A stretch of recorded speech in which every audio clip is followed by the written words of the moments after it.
Finally Argentina তাদের squad ঘোষণা করল ফিফা ওয়ার্ল্ড কাপের জন্য। ২৬ জনের এই দলে কিন্তু অনেক চমক দিয়েছে Argentina coach Luis Scaloni. Lionel Messi তার ৬ নম্বর বিশ্বকাপ খেলতে যাচ্ছে ইউএসএতে। গতবারের চ্যাম্পিয়ন আর্জেন্টিনা কিন্তু আরও একবার চ্যাম্পিয়ন হওয়ার লক্ষ্যেই নামবে, সেটা স্পষ্ট করে বলেছে দলের ক্যাপ্টেন লিওনেল মেসি আর তাদের কোচ লুইস স্কোলানি। বলতে গেলে একটা ব্যালেন্স দল বানিয়েছে আর্জেন্টিনার কোচ স্কোলানি।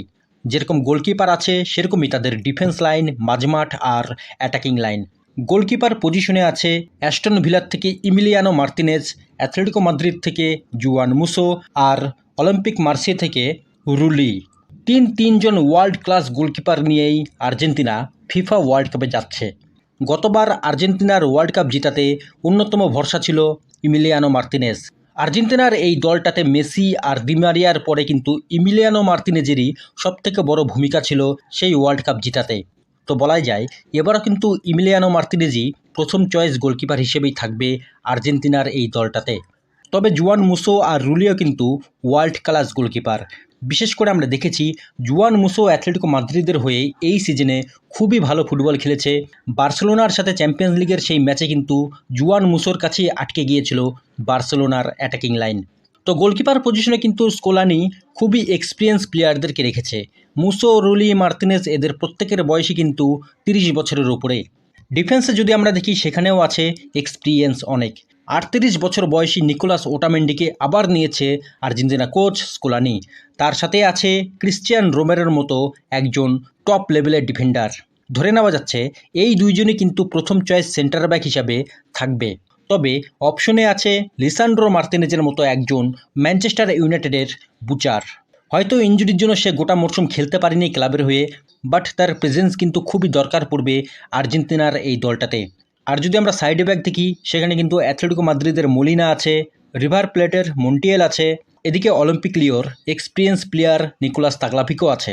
তো বলাই যায় ওয়ার্ল্ড কাপের অন্যতম সেরা ডিফেন্স লাইন নিয়েই কিন্তু যাচ্ছে কোচ লুইস স্কোলানি। আর এদের মধ্যে বেশিরভাগই কিন্তু গত বছর ওয়ার্ল্ড কাপেও ছিল।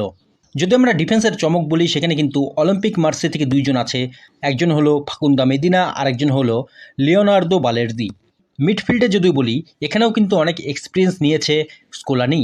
Mac Allister, Enzo Fernandez, De Paul, Leonardo Paredes এরকম সব সিনিয়র প্লেয়ারদেরকে নিয়েছে। তার সাথে আছে ইয়ং প্লেয়ার ভ্যালেন্টিন বার্কো। আর্জেন্টিনার মিডফিল্ড লাইন কিন্তু অন্যতম সেরা একটা মিডফিল্ড লাইন। যেরকম এক্সপিরিয়েন্স আছে সেরকম কিন্তু ইয়ং ব্লাডও আছে। যদি আমরা প্রথম চয়েস দেখি সেখানে কিন্তু এনজো ফার্নান্ডেজ, ম্যাকঅ্যালিস্টার আর রড্রিগো ডিপলদের মতো প্লেয়াররাই শুরুর একাদশে থাকতে পারে। এরপর আমরা যদি অ্যাটাক দেখি এখানে মেসির সাথে জুলিয়ান আলভারেজ, লাউতারো মার্তিনেজের মতো ওয়ার্ল্ড ক্লাস দুইজন নাম্বার 9 প্লেয়ার আছে। তার সাথে আছে ইয়ং কিছু প্লেয়ার, কোমোতে খেলা নিকোপাজ, অ্যাথলেটিকো মাদ্রিদে খেলা Giuliano Simeone, Thiago Almada, Nicolas Gonzalez আর ব্রাজিল লিগে খেলা ইয়ং স্টার হোসে ম্যানুয়েল লোপেজকে নিয়েছে। তো শক্তিশালী অ্যাটাকিং লাইন নিয়েই কিন্তু ওয়ার্ল্ড কাপে যাচ্ছে আর্জেন্টিনা দল।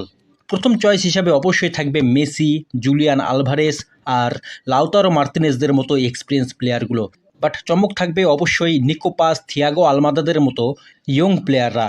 নিকোপাজ হলো এই মরশুমে ইউরোপের টপ 5 লিগে অন্যতম সেরা একজন অ্যাটাকিং মিডফিল্ডার। আর আর্জেন্টিনা দলে নিকোপাজের যে একটা বড় ভূমিকা থাকবে সেটা কিন্তু আর্জেন্টিনার কোচ স্কোলানি আগেই বলে দিয়েছে। তো এই হলো আর্জেন্টিনার ওয়ার্ল্ড কাপ দল। সিনিয়র জুনিয়র মিলিয়ে একটা ভালো ব্যালেন্স দল তৈরি করেছে আর্জেন্টিনার কোচ লুইস স্কোলানি। অ্যাটাক, মাঝমাঠ, ডিফেন্স আর গোলকিপার প্রত্যেকটা পজিশনেই কিন্তু ওয়ার্ল্ড ক্লাস প্লেয়ার আছে। তাই বলাই যায় আর্জেন্টিনা কিন্তু আবারও একবার ওয়ার্ল্ড কাপ জেতার জন্য টপ ফেভারিট থাকবে।